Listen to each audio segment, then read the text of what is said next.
আসসালামু আলাইকুম রহমতুল্লাহ। আশা করি সকলে ভালো আছেন। আজকে একটি গুরুত্বপূর্ণ আপডেট দেওয়ার জন্য আপনাদের সামনে হাজির হয়েছি। আপনারা জানেন যে অনেক দিন আগে আমি একটা কমিউনিটি ট্যাবে পোস্ট করেছিলাম যে যারা কারা কারা হচ্ছে যে আমার এই ভিডিও কন্টেন্টগুলো বাংলায় পড়তে চান। তো ওইখানে প্রায় 93% মানুষ হচ্ছে যে আমাকে জানিয়েছেন যে আমার যে ভিডিও কন্টেন্টগুলো রয়েছে সেই কন্টেন্টগুলো তারা বাংলায় পড়তে ইচ্ছুক। তো তারই ধারাবাহিকতায় আমি আপনাদের জন্য একটা ওয়েবসাইট তৈরি করেছি, যেই ওয়েবসাইটটিতে আপনারা হচ্ছে যে আমার এই ভিডিও কন্টেন্টগুলো বাংলায় পড়তে পারবেন। এছাড়াও আরও গুরুত্বপূর্ণ কিছু বিষয়, অনেকেই দেখা যাচ্ছে যে ওভুলেশন ডেটা গণনা করতে পারেন না এবং ডেলিভারি ডেটটা কবে সেটা গণনা করতে পারেন না, আপনার ওজন কতটুকু থাকা দরকার সেই জিনিসগুলো গণনা করতে পারেন না। তো সেই সবগুলো জিনিস চিন্তা করে আমি একটা ওয়েবসাইট দাঁড়া করেছি, যেখানে হচ্ছে যে আপনাদের ওভুলেশন, ডেলিভারি ডে এবং হচ্ছে যে বিএমআই বা বডি মাস ইন্ডেক্স যেটাকে আমরা বলি, সেই জিনিসগুলো আপনারা ক্যালকুলেশন করতে পারবেন।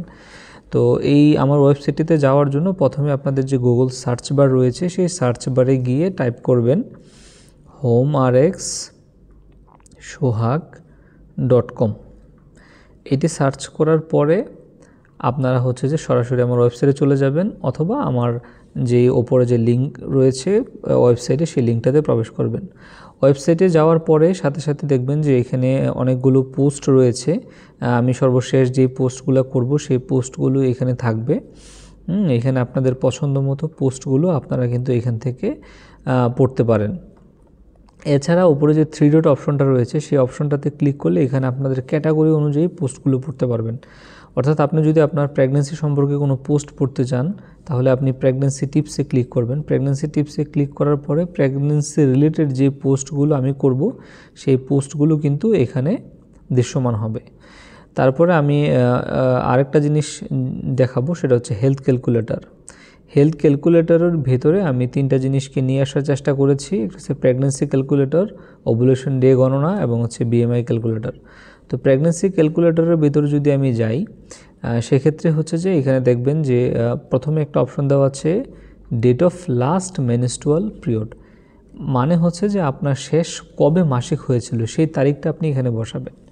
আমি একটা অনুমান করে তারিখ বসিয়ে দিচ্ছি, যেরকম 7, আমি মাস দিলাম জানুয়ারি, ওকে 1, ডেট দিলাম হচ্ছে যে 2024। অর্থাৎ জানুয়ারি মাসের 7 তারিখ যদি কারো লাস্ট মেনস্ট্রুয়াল পিরিয়ড হয় তাহলে তার ডেলিভারি ডেট কবে হবে সেটা আমরা একটু দেখব। এখানে অনেকগুলো অপশন আছে, estimated fertility dates, estimated conception date. Estimated fertility dates বলতে অর্থাৎ আপনার লাস্ট মেনস্ট্রুয়াল পিরিয়ড যদি আপনি এখানে বসান তাহলে এটা বলে দিবে যে কত তারিখের মধ্যে আপনার ওভুলেশনটা হয়েছিল বা ওভুলেশনটা হওয়ার সম্ভাবনা ছিল সেই তারিখটা এখানে আসবে। আর এস্টিমেটেড কনসেপশন ডে হচ্ছে যে অনুমান করে বলা হচ্ছে যে আপনি কত তারিখে কনসেপশন করেছেন, এরকম একটা ডে অনুমান করে, এটা 100% কনফার্ম করে বলা সম্ভব না, এটা একটা অনুমান ডে। এরপরে রয়েছে যে ফার্স্ট ট্রাইমেস্টার এন্ডস, অর্থাৎ আপনার হচ্ছে যে প্রথম যে 3 মাস আছে, অর্থাৎ আমরা জানি যে পুরো প্রেগনেন্সির সময়টাকে 3টা ভাগে ভাগ করা যায়, ফার্স্ট ট্রাইমেস্টার, সেকেন্ড ট্রাইমেস্টার এবং থার্ড ট্রাইমেস্টার। তো আপনার ফার্স্ট ট্রাইমেস্টারটা শেষ হবে কবে? সানডে, মার্চ 31, অর্থাৎ মার্চের 31 তারিখ আপনার হচ্ছে যে প্রথম যেই ট্রাইমেস্টারটা রয়েছে সেটি শেষ হয়ে যাবে এবং সেকেন্ড ট্রাইমেস্টারটা শেষ হবে হচ্ছে যে জুলাইয়ের 14 তারিখ। হ্যাঁ, জুলাইয়ের 14 তারিখ আপনার হচ্ছে যে সেকেন্ড ট্রাইমেস্টারটা শেষ হবে এবং সবার শেষ দেখা যাচ্ছে যে এস্টিমেটেড ডিউ ডেটস, অর্থাৎ এস্টিমেটেড ডিউ ডেটস কথার অর্থই হচ্ছে যে আপনার সম্ভাব্য ডেলিভারি ডেট। এখানে সম্ভাব্য ডেলিভারি ডেট দেখাচ্ছে অক্টোবরের 13, অর্থাৎ আপনার যদি জানুয়ারির 7 তারিখে লাস্ট মাসিক হয়ে থাকে তাহলে আপনার অক্টোবরের 13 তারিখে হচ্ছে যে আপনার ডেলিভারির সম্ভাব্য ডেট হতে পারে।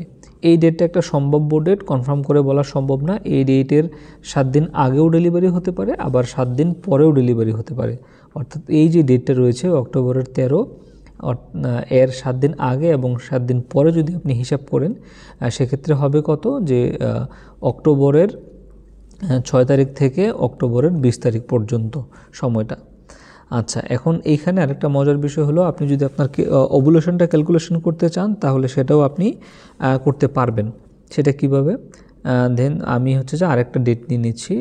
সাপোজ আমি ধরলাম যে আজকে 29 তারিখ, 29 মাস হচ্ছে আগস্ট 2024। ওকে, আমি ধরলাম যে লাস্ট মাসিকের তারিখ হয়েছে 29/8/2024, অর্থাৎ আগস্টের 29 তারিখ। সেক্ষেত্রে তার হচ্ছে যে ওভুলেশন ডেটা হতে পারে সেপ্টেম্বরের 8 তারিখ থেকে সেপ্টেম্বরের 18 তারিখের মধ্যে। অর্থাৎ আপনার লাস্ট পিরিয়ড যদি আপনি বসান, সেক্ষেত্রে আপনার ওভুলেশনটা ডে কিন্তু এখানে অনেকটা ক্যালকুলেশন করে দেবে। ঠিক আছে, তো এইভাবে আপনি আপনার প্রেগনেন্সি এবং হচ্ছে যে ওভুলেশন ডেটা ক্যালকুলেশন করতে পারেন। আর আরেকটা জিনিস হচ্ছে বিএমআই ক্যালকুলেশন।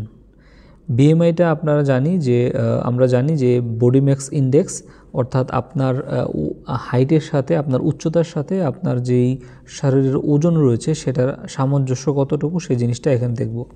তো এটা গণনা করার জন্য আপনার হাইট এখানে দিতে হবে, সেটা অবশ্যই সেন্টিমিটারে দিতে হবে। আমরা জানি যে 5 ফিট 5 বা এরকম ফিট হিসেবে আমরা জানি।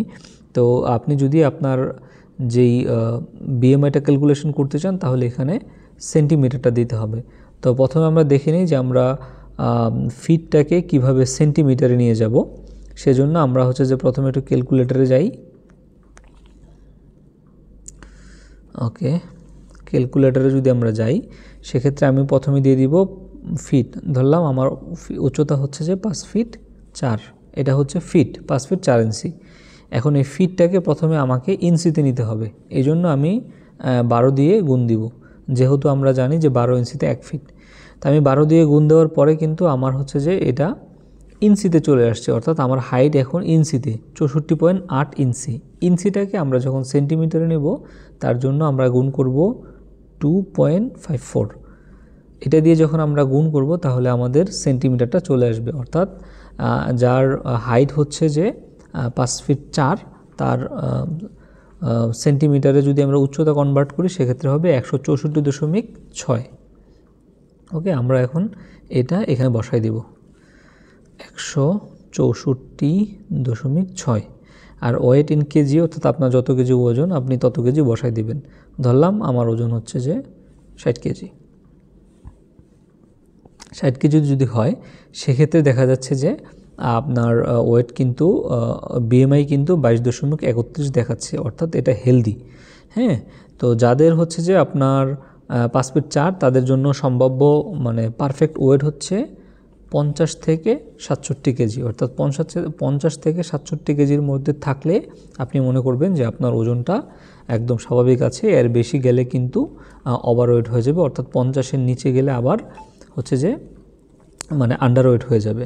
হ্যাঁ, তা আমি যদি আরেকটু ক্যালকুলেশন করি, ধরলাম আমি হচ্ছে যে কারু হাইট যদি আমি ধরি 5 ফিট। ওকে, তাহলে আমরা 12 দিয়ে যদি গুণ করি, যেহেতু 12 ইঞ্চি 1 ফুট 60, এখন আমরা ইঞ্চি পেয়েছি, ইঞ্চিটাকে আমরা নিয়ে যাব সেন্টিমিটারে, তাহলে 2.54, তাহলে 152.4। তা আমরা যদি এখানে 152.4 দেই,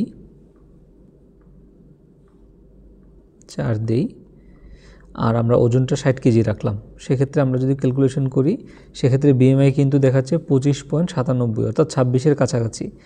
তার মানে দেখা যাচ্ছে যে তার কিন্তু একটু ওভারওয়েট রয়েছে, তার মোটামুটি 2-3 কেজি অবশ্যই কমাতে হবে। হ্যাঁ, তো এইভাবে আপনারা হচ্ছে যে আপনাদের বিএমআইটা ক্যালকুলেশন করতে পারেন। আর এছাড়া আপনারা হচ্ছে যে অন্যান্য যে বিষয়গুলো আপনাদের নারী মাসিক সমস্যা, দ্রুত গর্ভধারণের উপায়, এই ধরনের বিভিন্ন পোস্ট কিন্তু আপনারা হচ্ছে যে আমার এই ওয়েবসাইটটাতে পেয়ে যাবেন। তো আশা করি ওয়েবসাইটটা আপনারা হচ্ছে যে আপনাদের পছন্দের যে টপিকসগুলো আছে, সমস্যাগুলো রয়েছে, সেই সমস্যাগুলো নিয়ে আপনারা নিয়মিত পোস্ট এখানে পাবেন, এবং হচ্ছে যে আপনারা আপনাদের সমস্যাগুলো নিয়ে এখানে আলোচনা করতে পারবেন, এবং হচ্ছে যে আমাদের সাথে যোগাযোগ করার যে মাধ্যম, সেই যোগাযোগ করার মাধ্যমও আপনারা এখানে পেয়ে যাবেন। তো এই ছিল আজকে আপনাদের জন্য আপডেট। এছাড়া আপনারা জানেন যে ফেনীতে বর্তমানে হচ্ছে যে ফেনী, কুমিল্লা, লক্ষ্মীপুর, তারপরে ব্রাহ্মণবাড়িয়া সহ বেশ কয়টা জেলাতে হচ্ছে যে বন্যায় অনেক মানুষ ক্ষতিগ্রস্ত হচ্ছে। তো সেইখানে আমি হচ্ছে যে মেডিকেল ক্যাম্প পরিচালনা করতেছিলাম, মেডিকেল ক্যাম্পের সাথে যুক্ত রয়েছি। আমাদের যেই টিম রয়েছে, আমরা প্রায় 15টা মেডিকেল ক্যাম্প হচ্ছে যে পরিচালনা করছি।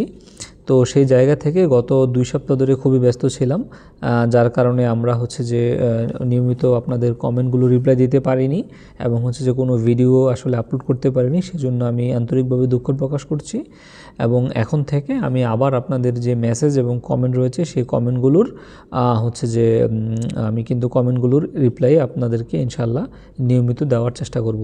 তো সবাই সবার জন্য দোয়া করবেন, বন্যার্ত মানুষের জন্য দোয়া করবেন, বন্যার্ত মানুষের পাশে দাঁড়ানোর চেষ্টা করবেন। আমরা আমাদের নিজেদের জায়গা থেকে যতটুকু সম্ভব বন্যার্ত মানুষের জন্য সেবা করার চেষ্টা করব। ভালো থাকবেন, সুস্থ থাকুন, এই শুভকামনা শেষ করছি। আসসালামু আলাইকুম ওয়া রাহমাতুল্লাহ।